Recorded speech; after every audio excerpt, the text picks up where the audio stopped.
Dans le cadre de ces activités, la coalition des associations de la société civile pour l'action citoyenne kazakh, mercredi 7 février, poursuit sa série des rencontres avec les forces vives du 4e arrondissement.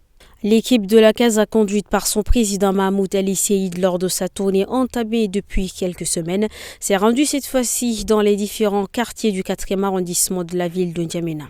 L'objectif derrière ces rencontres est de toucher de près les difficultés que rencontre la population et discuter des voies et moyens qui permettront de solutionner ces difficultés. Dans un communiqué officiel, le ministre de la Communication, porte-parole du gouvernement, Abdrahman Koulamala, annonce le retour au pays du président du Mouvement national pour le changement au Tchad MNCT, Mahamat Ahmad Lazina. Le ministre de la Communication informe qu'une mission qu'il a conduite à séjourner à Kinshasa sous l'égide du président Félix Tshisekedi a pu harmoniser avec Mahamat Ahmad Lazina les points de vue pour son retour au Tchad. M. Lazina a exprimé son désir de revenir au Tchad et s'est montré réceptif à un dialogue ouvert et constructif. Dans un esprit d'apaisement et de réconciliation nationale, le gouvernement a accepté de faciliter son retour et de garantir sa sécurité. Lazina a souligné son engagement envers le respect des lois et règlements en vigueur au Tchad, ainsi que sa volonté de ne pas entreprendre d'activités politiques perturbatrices.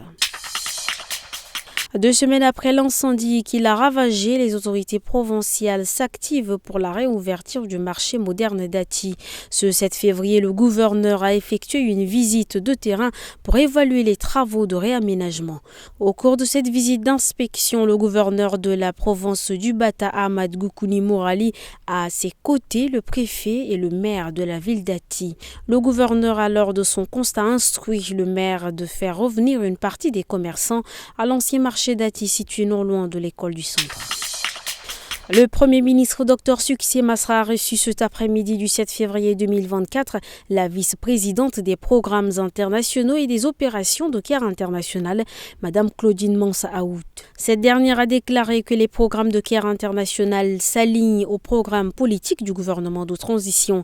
Elle a exprimé la disponibilité de son organisation à accompagner le gouvernement tchadien pour l'amélioration de la qualité de vie de la population, l'accès à l'eau potable et à l'assainissement, le développement de l'agriculture, la gestion des ressources naturelles et la lutte contre les violences basées sur le genre.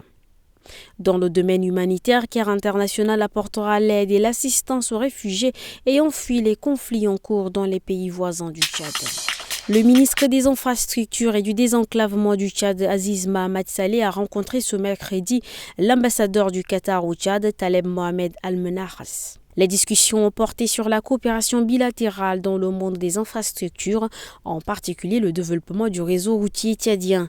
Le Tchad, point de jonction entre l'Est et l'Ouest, le Nord et le Sud du continent africain, aspire à devenir le hub routier du continent. Le ministre Aziz Mohamed Saleh a souligné l'ouverture du secteur des infrastructures à tous les partenaires et a appelé à l'appui du Qatar pour la réalisation de projets concrets. Le Fonds qatari pour le développement, qui finance des projets d'infrastructures à travers le monde, offre des perspectives prometteuses pour la collaboration entre les deux pays.